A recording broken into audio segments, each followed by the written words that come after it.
Hello दोस्तों, स्वागत है आप सबका हमारे यूट्यूब प्लेटफॉर्म पे जिसका नाम है बिफोर यूपीएससी और मैं हूं आपका दोस्त रत्नेश कुमार गिरी। देखिए, बीपीएससी के लिए हम लोगों ने एक प्रैक्टिस सेट शुरू किया जो आपकी बीपीएससी के सभी तरह के एग्जाम के लिए है।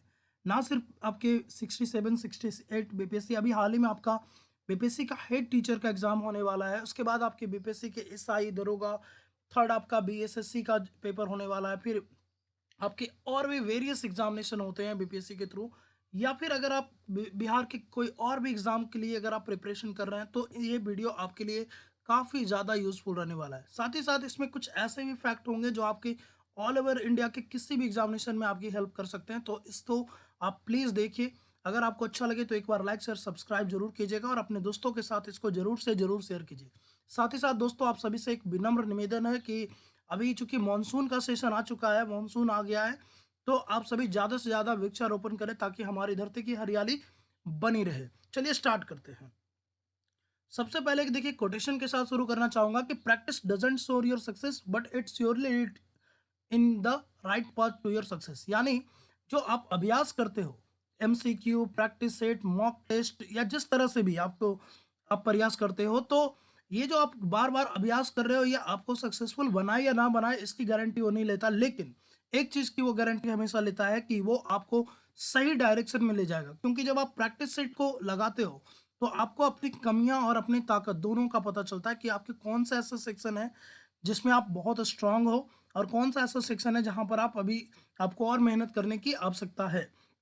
तो इसलिए प्रैक्टिस सेट चाहे कहीं से भी आप लगाओ, आपके लिए काफ़ी ज़्यादा इंपॉर्टेंट होगा, तो प्लीज़ आप इसको कंसिडर जरूर कीजिएगा। चलिए आज का प्रैक्टिस सेट शुरू करते हैं। और सभी लोग पहले क्या कीजिएगा, अपने आप में ट्राई कीजिए उस अपने मन में, उसके बाद आप आंसर को यहाँ पर सुनेंगे। देखिए, क्वेश्चन का पैटर्न मैंने पहले ही बोला कि बाइलिंगुअल रहेगा, क्वेश्चन आपके इंग्लिश में रहेंगे, लेकिन डिस्कस हम हिंदी में करेंगे क्योंकि हिंदी में टाइपिंग एरर काफ़ी ज़्यादा होता है दोस्तों। चलिए स्टार्ट करते हैं। क्वेश्चन नंबर 1 है आपका कि which of these mahajanapada were located in Bihar. Mahajanapada के बारे में आपने सुना होगा कि भारत में एक समय पे जन आए, फिर जनपद आए, फिर उससे बाद जब ये जनपद भी मिलकर काफी बड़े होते गए तो महाजनपदों का निर्माण हुआ। तो एक समय पे भारत में अगर बात किया जाए 600 ईसा पूर्व के बाद, खासतौर पे, तो वहां पर 600 ईसा पूर्व के बाद का जो समय था आपको देखने को मिलेगा कि भारत में 16 महाजनपद की बात हो रही है। ठीक है, जो आपको अंगुत्तर निकाय और बाकी जगह पे आपको देखने को मिल जाएगा। तो सोर्सेज भी कभी कभी आपसे पूछता है कि महाजनपद के बारे में कहाँ बात की गई है, तो आप याद रखिएगा अंगुत्तर निकाय सबसे बेस्ट सोर्स है। अब यहाँ पर देखिए बोला जा रहा है कि कौन सा ये 16 महाजनपद में कौन से ऐसे महाजनपद हैं जो बिहार के, आज के बिहार के टेरिटोरियल बाउंड्री में आपकी यहाँ पर लोकेट करती हैं। तो देखिए, पहला ऑप्शन है आपका वत्स, दूसरा ऑप्शन है आपका बज्जी, तीसरा ऑप्शन है आपका मगध, चौथा ऑप्शन है आपका अंग। ठीक है, तो यहाँ पर आपका 4 ऑप्शन दिया गया है। इसमें देखिए वत्स जो है ये आपका इलाहाबाद का क्षेत्र पड़ता है, तो ये इलाहाबाद अभी आपको पता है कि अभी आपका कहाँ है, तो ये आपको मिलेगा यूपी में। बज्जी, इसको एक और नाम से जाना जाता है, तो दोस्तों ये इसको बोलते थे लिच्छवी संघ उस समय का, क्योंकि ये दुनिया का सबसे पुराना गणतंत्र है। ध्यान दीजिएगा, लोकतंत्र नहीं, गणतंत्र। और भारत भी आज के समय में क्या है, गणतंत्र है। तो गणतंत्र और लोकतंत्र में थोड़ा सा अंतर है, हम उसको भी डिस्कस करते चलते हैं। देखिए, लोकतंत्र का मतलब हो गया जहां पर जनता की भागीदारी होती है। ठीक है, जैसे भारत भी एक लोकतंत्र है, इंग्लैंड भी एक लोकतंत्र है, जहां भी पब्लिक या तो डायरेक्ट या इनडायरेक्ट इलेक्ट करती है अपने प्रतिनिधियों को, वो लोकतंत्र होता है। लेकिन गणतंत्र क्या होता है, गणतंत्र ये होता है कि देश का या राष्ट्र का या जो भी क्षेत्र है उसका अगर सर्वोच्च जो पोस्ट है, सबसे ऊंचा पोस्ट, जैसे भारत की बात करें तो अभी आपके राष्ट्रपति का जो पोस्ट है, महामहिम राष्ट्रपति का जो पोस्ट है वो आपका सबसे ऊंचा पोस्ट माना जाता है भारत में। तो वो पोस्ट अगर वंशानुगत हो गया तो फिर वो मोनार्की आ जाएगा। लेकिन अगर वही पोस्ट आपका इलेक्टिव है, यानी किसी के वंश का लिखा हुआ नहीं कि हाँ ठीक है, अभी जैसे मान लीजिए महामहिम रामनाथ कोविंद है, अभी जुलाई अगस्त में इलेक्शंस भी होने वाले हैं राष्ट्रपति के, तो अगर कोई जरूरी नहीं है कि उनके बाद उनके परिवार का ही कोई व्यक्ति बनेगा। जैसे इससे पहले अगर आप देखिए तो आपके प्रणब दा थे, तो प्रणब दा से पहले आपके और भी जो भी रहे हैं, तो किन्हीं का वंशानुगत नहीं रहा है। तो गणतंत्र का मतलब होता है कि देश का जो सबसे ऊंचा पोस्ट है वो जनता के द्वारा ही चुना जाएगा। ठीक है, तो याद रखिएगा। तो बज्जी दुनिया का सबसे पुराना आपका गणतंत्र था, ये आप बहुत इंपॉर्टेंट क्वेश्चन रहेगा आपके लिए। मगध, आपको पता है कि 16 महाजनपदों में एक समय पे मगध जो है सबसे बड़ा महाजनपद था। अब इसके कारण क्या-क्या थे, इसको हम अगले प्रैक्टिस सेट में, आगे के प्रैक्टिस सेट में डिस्कस करेंगे, क्योंकि वैसे क्वेश्चंस भी आपके पूछे जाते हैं। तो फर्स्ट ऑप्शन हो गया आपका वत्स, सेकंड है आपका वज्जी, तीसरा आपका मगध, चौथा ऑप्शन है आपका अंग। तो इसका सही आंसर क्या होगा दोस्तों? इसका सही आंसर होगा मोर देन वन, यानी बी आपका वज्जी जो आपका गंगा पार नॉर्थ बिहार का क्षेत्र था, मगध आप जानते हो दक्षिण बिहार का क्षेत्र, और अंग ये आपका भागलपुर मुंगेर वाला जो एरिया है वो आपका जो है महाजनपद के टाइम में अंग में आता था। अब आप कमेंट सेक्शन में जरूर बताइएगा कि अंग का शासक, महाभारत काल में अंग के शासक कौन रहे थे। ठीक है, बहुत फेमस व्यक्ति थे दोस्तों, और उनको दानवीर भी बोला जाता है। चलिए मैंने आपको हिंट भी दे दिया। सेकंड क्वेश्चन पे आते हैं, which of this word are used in Rigveda for Bihar, यानी बिहार के लिए ऋग्वेद में कौन सा शब्द बिहार के लिए यूज किया गया है? तो याद रखिएगा, यहाँ पर ऑप्शन नंबर वन है आपका ब्रात्य, दूसरा ऑप्शन है आपका मगध, तीसरा है कीकर, चौथा है कौशल। ठीक है, तो आप इसको जरूर याद रखिएगा कि ऋग्वेद में बिहार के लिए ना इसको कीकर शब्द, यानी ऐसा माना जाता था कि जो बिहार है वो असुरों का क्षेत्र है। ठीक है, क्योंकि हमारा ऋग्वेद या जितने भी वेद हैं, देखिए मैं किसी की भावनाओं को ठेस नहीं पहुंचा रहा, लेकिन जो जितने भी वेद हैं वो आपके आर्यों के द्वारा लिखे गए थे, और हम सभी ये जान रहे हैं कि आर्य भारत के थे नहीं, वो प्रवासी थे। तो उन्होंने बिहार वाले क्षेत्र में जो लोग रहते थे, इनको उन्होंने एक अलग नाम दिया था कि ये असुर हैं। ठीक है, और इसी के लिए यहाँ पर कीकर शब्द यूज किया गया है। तो याद रखिएगा कि ऋग्वेद में बिहार के लिए कीकर शब्द आ गया। ठीक है, कौशल क्या है? महाजनपद है, मगध भी आपका महाजनपद है, और ब्रात आपको बाद में पता चलेगा कि ब्रात जो है नॉर्थ बिहार के लिए यूज हुआ करता था। ठीक है, नेक्स्ट क्वेश्चन पे आइए। तो यहाँ पर बोला जा रहा है कि सॉरी, यहाँ पर बोला जा रहा है कि कौन सा जो आपका वेद है उसको माना जाता है कि वो भारतीय संगीत का जनक है, यानी भारतीय संगीत का जनक किस वेद को माना जाता है? ऑप्शन नंबर ए है आपका ऋग्वेद, ऑप्शन नंबर बी है सामवेद, ऑप्शन नंबर सी है यजुर्वेद, और ऑप्शन नंबर डी है अथर्ववेद। तो यहाँ याद रखिएगा कि ऋग्वेद सबसे पुराना वेद है, सामवेद इसके बारे में बाद में बात करेंगे, यजुर्वेद ऋग्वेद का ही एक हिस्सा है दोस्तों, जिसमें आपका गद और पद दोनों है। तो कभी आपसे ये भी क्वेश्चन आ सकता है कि आपका कौन सा वेद है जिसमें गद और पद दोनों चीजें हैं? तो आप याद रखिएगा आपका यजुर्वेद है।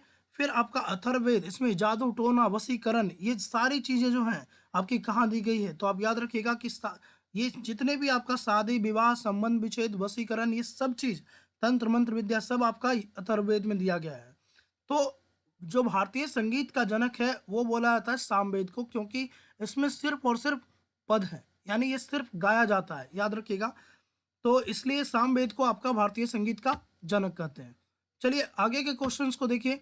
तो क्वेश्चन नंबर फोर है कि आपका इंडिका, एक पुस्तक का नाम है दोस्तों। इंडिका जो है आपकी चंद्रगुप्त मौर्य के समय में लिखी गई थी, यानी ये मौर्य वंश का राजनीतिक इतिहास खास तौर पे बताता है। तो इंडिका जो है ये पुस्तक किसके द्वारा लिखी गई है? तो याद रखिएगा यहाँ पर ऑप्शन है आपका चाणक्य, मेगास्थनीज, विष्णुगुप्त और प्लिनी। तो यहाँ पर एक चीज मैं आपको बताते चलूं कि चाणक्य, जो चाणक्य थे जिन्होंने मतलब चंद्रगुप्त मौर्य को राजा बनाया था धनानंद को हरा करके, और यहाँ पर उन्हीं का असली नाम भी कभी कभी पूछ लिया जाता है। तो उनका असली नाम याद रखिएगा कि चाणक्य या कौटिल्य जिनको हम लोग बोलते हैं, उनका असली नाम था विष्णुगुप्त। ठीक है, प्लिनी ये एक आपके रोमन, ग्रीको रोमन लेखक थे जो कभी भारत आए ही नहीं। ठीक है, तो याद रखिएगा जब भारत आए नहीं तो भारत के बारे में और मौर्य वंश के बारे में ये एक पुस्तक नहीं लिख सकते। थोड़ी बहुत चीजें यहाँ मेंशन कर सकते हैं, बट पूरे पुस्तक नहीं संभव है। तो आप एलिमिनेशन के तरीके से भी चल सकते हो। तो यहाँ पर आपका सही आंसर हो जाएगा मेगास्थनीज। मेगास्थनीज ने ये पुस्तक लिखी थी इंडिका, जिसमें ये मौर्य वंश के राजनीतिक इतिहास और सामाजिक इतिहास के बारे में बात की। तो आपसे कभी कभी ये भी पूछ लेगा कि कौन सामाजिक इतिहास को बताता है, कौन आर्थिक इतिहास को बता रहा है। तो याद रखिएगा इस चीज को। यहाँ पर क्वेश्चन नंबर 5 है कि कौन सा ऐसा शहर है जिसको सब waste free city of Bihar, यानी कि कचरा मुक्त शहर घोषित किया गया है बिहार का? तो बताइए बिहार का वह कौन सा शहर है जो कचरा मुक्त शहर के रूप में घोषित किया गया है? तो यहाँ पर ऑप्शन नंबर ए है Patna, option number B Bihar Sharif, option number C Supaul, D Saharsa, E none of the above or more then one. तो इसका देखिए सही जवाब आपका होगा, वो होगा आपका सुपौल। सुपौल जो है बिहार का पहला वेस्ट फ्री कचरा मुक्त शहर घोषित किया गया है दोस्तों। तो ये चीज आप बहुत इंपॉर्टेंट है, याद रखिएगा।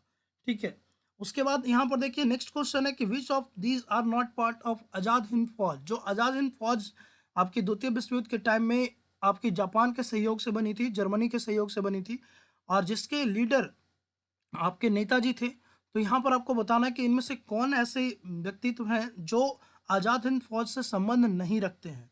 ऑप्शन नंबर ए है आपका Captain Mohan Singh, option B Rash Behari Bose, C Mridula Sahgal, D Subhash Chandra Bose. तो हम सभी को पता है कि सुभाष चंद्र तो इसको लीड ही किए थे, सुप्रीम कमांडर इनको बनाया गया था 1943 में। तो यहाँ पर सुभाष चंद्र बोस तो होंगे, ठीक है। अब इसका जो संगठन है आज़ाद हिंद फौज का, ये संगठन किसने किया था?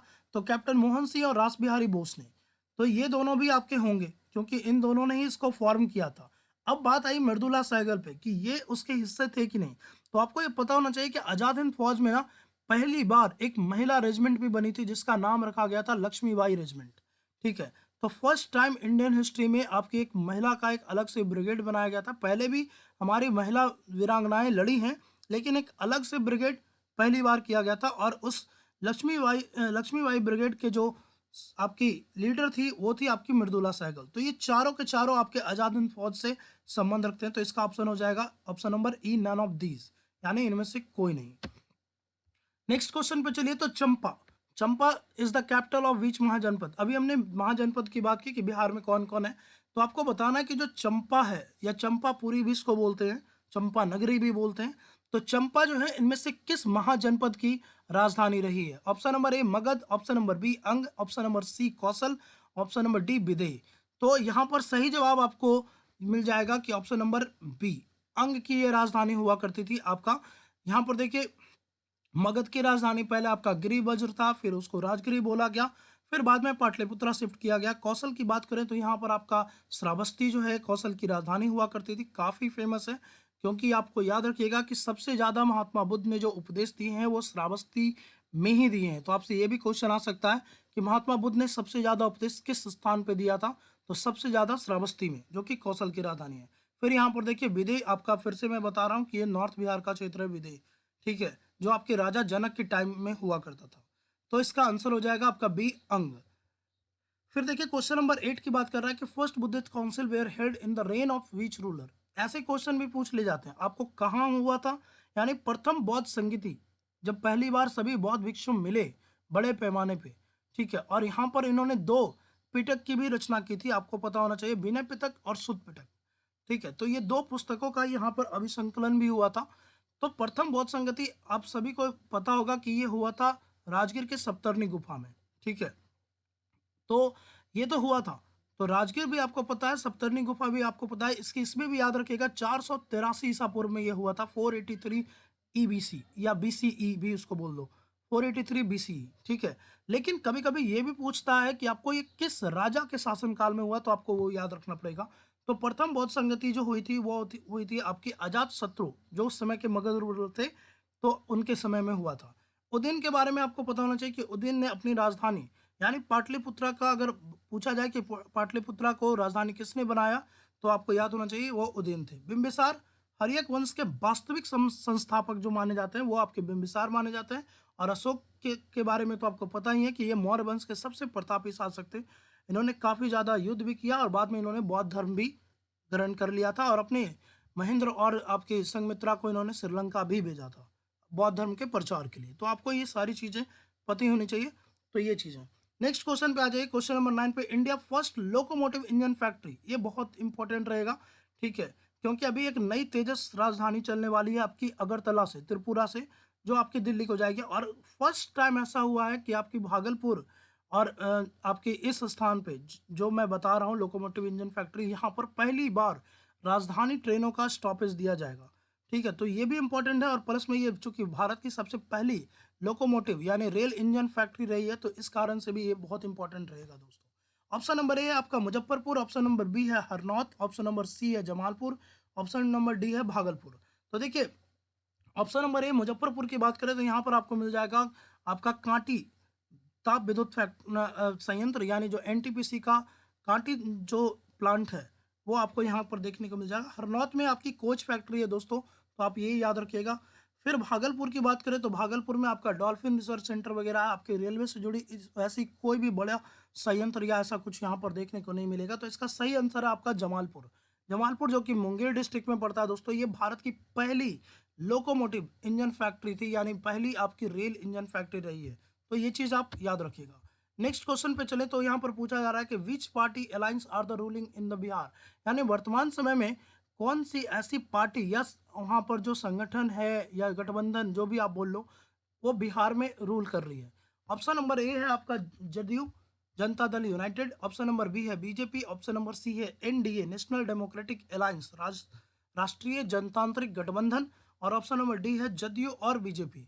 इस क्वेश्चन को मैं छोड़ रहा हूं दोस्तों, इस क्वेश्चन को आप कमेंट सेक्शन में बताइएगा कि इसका सही जवाब क्या होगा। चलिए नेक्स्ट क्वेश्चन की बात करें तो यहाँ पर बोला जा रहा है कि किस डिस्ट्रिक्ट में या किस शहर में आपकी बिहार सरकार ने घोषणा की है कि वो स्पोर्ट्स यूनिवर्सिटी बनाएगी, यानी आपका खेल विश्वविद्यालय का निर्माण करेगी। तो आप याद रखिएगा। यहाँ पर देखिए ऑप्शन नंबर ए है आपका कैमूर, ऑप्शन नंबर बी है भोजपुर, ऑप्शन नंबर सी गया, option number D east Champaran, और ऑप्शन नंबर ई है none of the above or more then one. इसका देखिए सही जवाब होगा नन ऑफ दिस, क्योंकि जो आपकी स्पोर्ट्स यूनिवर्सिटी बन रही है ये आपके नालंदा के राजगीर में बनेगी दोस्तों, और यहाँ पर कोई ऑप्शन आपका नालंदा या राजगीर नहीं दिया हुआ है। तो इसका सही जवाब होगा ऑप्शन नंबर ई, यानी नालंदा। फिर देखिए ऑप्शन क्वेश्चन नंबर 12 है कि रेणु देवी जो अभी आपकी दो डिप्टी सीएम में से एक हैं, जो करेंटली आपकी वेस्ट चंपारण से आती हैं, तो इनके पास अभी कौन सी निम्नलिखित में से कौन सा मंत्रालय है। ऑप्शन नंबर 1 है मिनिस्ट्री ऑफ वुमेन एम्पावरमेंट बोल लो, वुमेन हेल्थ बोल लो, यानी आपके महिला कल्याण विभाग जो है वो है। मिनिस्ट्री ऑफ एजुकेशन शिक्षा विभाग या शिक्षा मंत्रालय है। फिर आपका मिनिस्ट्री ऑफ इंडस्ट्री यानी उद्योग मंत्री हैं, या मिनिस्ट्री ऑफ फाइनेंस वित्त मंत्री हैं।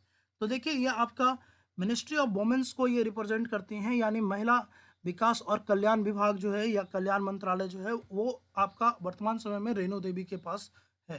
तो आप दोनों चीज़ें याद रखिएगा। पहला तो ये दो डिप्टी सीएम में से एक हैं जो पश्चिम चंपारण के आपके क्षेत्र से आती हैं, और यहाँ पर ये आपके महिला कल्याण और विकास मंत्री भी हैं। चलिए नेक्स्ट क्वेश्चन पे आइए। तो यहाँ पर बोला जाता है कि मौर्य वंश का अंतिम शासक कौन था। ऑप्शन नंबर ए है बृहद्रथ, कालाशोक, अशोक और धनानंद। तो आपको पता होगा कि अशोक तो बिंदुसार का पुत्र था, तो ये तो काफी महान था। इसके बाद इसके दो तीन और वंशज यहाँ पर दशरथ वगैरह भी यहाँ पर रूल किए। कालाशोक जो है ये आपका हर्यक वंश के बाद आएगा, ठीक है, तो ये आपका यहाँ पे नहीं है, ये मौर्य वंश से पहले की बात है। और धनानंद नंद वंश का अंतिम शासक था, जिसको हरा करके चंद्रगुप्त मौर्य ने यहाँ पर मौर्य वंश की नींव डाली थी, तो ये भी नहीं होगा। तो सही आंसर आप याद रखिएगा कि बृहद्रथ जो था वो आपका मौर्य वंश का अंतिम शासक था, ठीक है। इसको हरा करके ही आपका शुंग वंश जो है वो आपका आएगा। उसके बाद देखिए क्वेश्चन नंबर 14 बोल रहा है कि which city is designated as cleanest Ganga city, यानी गंगा के किनारे बसे शहरों में सबसे साफ शहर किसको घोषित किया गया है। याद रखिएगा बिहार में गंगा के किनारे जितने भी शहर बसे हैं उसमें सबसे साफ सबसे क्लीन सिटी का दर्जा किसको दिया गया है। ऑप्शन नंबर ए है पटना, भागलपुर, मुंगेर, मधुबनी। तो देखिए एलिमिनेशन अगर आप लगाइए तो आपका एक ऑप्शन तो पहले ही एलिमिनेट हो जाएगा, क्योंकि मधुबनी जो है ये आपका हेडक्वार्टर है ईस्ट चंपारण का। तो ईस्ट चंपारण बिल्कुल आपके नेपाल बॉर्डर पे है, यहाँ पर तो गंगा बहती ही नहीं है। फिर यहाँ पर देखिए पटना, आप जानते हो कि ये गंदे प्रदेशों में काफ़ी ज़्यादा हाई रैंकिंग पे होता है, यानी काफ़ी प्रदूषित शहर है। बच गया भागलपुर और मुंगेर, तो यहाँ पर याद रखिएगा कि मुंगेर जो है वो आपका सबसे क्लीनेस्ट गंगा सिटी माना गया है, ठीक है। यहाँ पर देखिए लास्ट क्वेश्चन है कि which of the following were awarded as Loknayak. Loknayak से इनमें से किनको सम्मानित किया गया। चित्तरंजन दास, राजेंद्र प्रसाद, जयप्रकाश नारायण और राम मनोहर लोहिया। तो आप सभी को पता होगा कि जो लोकनायक थे वो कौन थे, जयप्रकाश नारायण थे। और इनकी एक क्रांति भी बहुत याद रखिएगा दोस्तों, जो कि आपकी इमरजेंसी से जस्ट पहले आई थी। 1974 ईस्वी में आपका पटना के गांधी मैदान से ये क्रांति शुरू हुई थी, जिसको नाम दिया गया संपूर्ण क्रांति, टोटल रेवोल्यूशन। तो याद रखिएगा कि आपका इनको नाम दिया जाता है लोक नायक का, ठीक है। अब ये जो लास्ट क्वेश्चन हमने छोड़ा है, चलो उसको भी हम लोग डिस्कस कर ही लेते हैं। क्वेश्चन नंबर 10 को, कि इसमें से कौन सी आपकी जो अलायंस है वो आपका यहाँ पर रूल कर रही है। तो देखिए आमतौर पे लोग जो हैं वो जदयू को टिक करते हैं, क्योंकि उनको पता होता है कि चलिए नीतीश कुमार जी हैं वो जदयू से हैं, या कुछ लोग बीजेपी को भी यहाँ मानेंगे, यानी कुछ लोग ऑप्शन नंबर डी पे जाएँगे कि ठीक है, नीतीश कुमार और बीजेपी का शासन है। लेकिन वास्तव में देखिए यहाँ पर और भी आपके कई दल हैं। जैसे इसमें आपको देखने को मिल जाएगा कि आपका हम, हिंदुस्तानी अवाम पार्टी जो है, तो वो भी आपको देखने को मिल जाएगी। साथ ही कुछ समय पहले आपके देखिए विकास इंसानियत पार्टी जो थी आपकी मुकेश साहनी जी की, वो भी थी। तो आपका यहाँ पर इन सभी का जो मेन अलायंस है उसको बोलते हैं राष्ट्रीय जनतांत्रिक गठबंधन यानी एनडीए। तो आप ऑप्शन नंबर डी के साथ, बी के साथ और ए के साथ नहीं जाएँगे, आप जाएँगे ऑप्शन नंबर सी के साथ। तो चलिए, फिलहाल इस वीडियो में इतना ही। अगर आपको वीडियो पसंद आए तो इसको लाइक्स कीजिए, दोस्तों के साथ शेयर कीजिए, सब्सक्राइब कीजिए। वृक्षारोपण का ध्यान रखिए दोस्तों, और इसी तरह से चैनल को फॉलो भी करते जाइए ताकि हमें भी कुछ मोटिवेशन आपकी मिलती रहे। Thank you so much. जय हिंद।